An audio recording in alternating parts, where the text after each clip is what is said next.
Iron metal. ఏంటిది? Iron metal. అంటే ఇనుప ముక్కలు. ఇదే అవసరం లేదు, మన దగ్గర ఉన్న ఇనుప ముక్కలు కానీ షేవింగ్ బ్లేడ్ కానీ కూడా యూస్ దాంట్లో.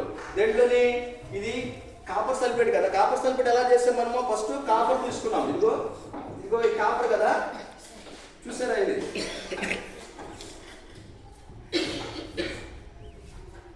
ఇది కాపర్ సల్ఫేట్ ఇలా ఉంది కదా, క్రిస్టల్ అన్నమాట. ఇది కాపర్ సల్ఫేట్ క్రిస్టల్. దీన్ని ఏం చేస్తాం మనము? వాటర్లో తీసుకొని కాపర్ సల్ఫేట్ గా మార్చుకున్నాం. మనం క్రిస్టల్ని నీటిలో కలుపుకొని కాపర్ సల్ఫేట్ గా మార్చుకున్నాం. ఈ కాపర్ సల్ఫేట్ అనేది ఈ లిక్విడ్ ఏర్పడింది కదా, ఇది కాపర్ సల్ఫేట్. ఈ కాపర్ సల్ఫేట్ లో మనము ఐరన్ వేసినట్లయితే మెటల్ అన్నమాట, మెటల్ తో రియాక్షన్ దొరుకుతుంది అన్నమాట. ఐరన్ అనే మెటల్ దీంట్లో వేసినప్పుడు అప్పుడు ఐరన్ మీద ఏంటంటే మనకి బ్రౌన్ కలర్ లో ఉన్నటువంటి ఒక లేయర్ ఏర్పడుతుంది అన్నమాట.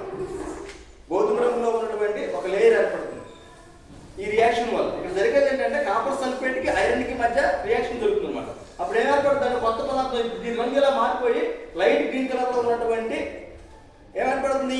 ఐరన్ సల్ఫేట్, ఫెర్రస్ సల్ఫేట్ అనేది ఏర్పడుతుంది అన్నమాట. ఏర్పడుతుంది ఫెర్రస్ సల్ఫేట్ అనేది ఏర్పడుతుంది అన్నమాట. ఓకేనా?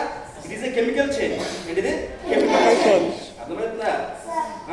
ఓకే, చూడండి ఇప్పుడు దీంట్లో